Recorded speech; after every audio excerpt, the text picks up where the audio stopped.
So, ang gagawin po natin is yung brush on method sa pagkuha ng latent print. So, ito po yung ating mga gamit. Drinking water, Scotch tape, scissor, yung ating DIY na charcoal, brush, at yung pagtitigitan ng ating latent print. First is i-ano natin yung brush natin sa charcoal at dampi natin ng gently lang. Huwag sobra kasi pwedeng masira yung ating latent print na kukuhain.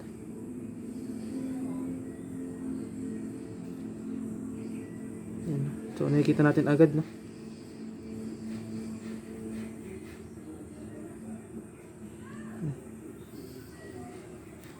Nakikita natin agad. Tanggalin lang natin yung mga sobra.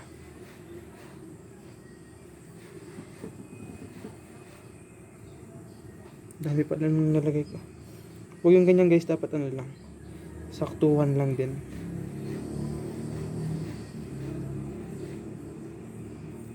Tapos kuha natin yung tape. Kuha tayo ng tape.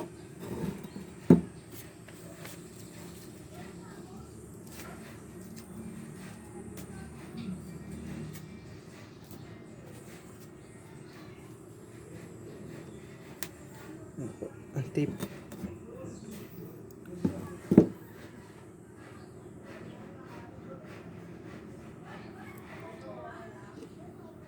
Ayan po, nakuha natin.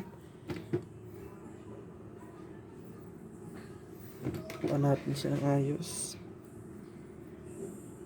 So, pwede natin yung kuhain.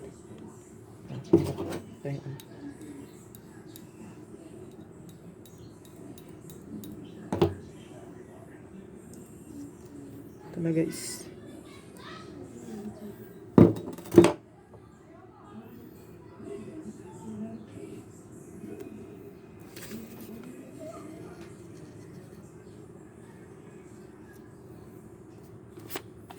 So ayan po, nakuha na natin ng ating brush on method gamit ng sa pagkuha ng latent print.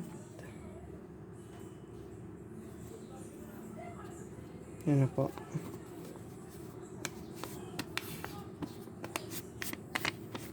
So ito po yung gamit ang ating brush. Yan. Itong tinatawag na brush on method pagkuha ng latent print.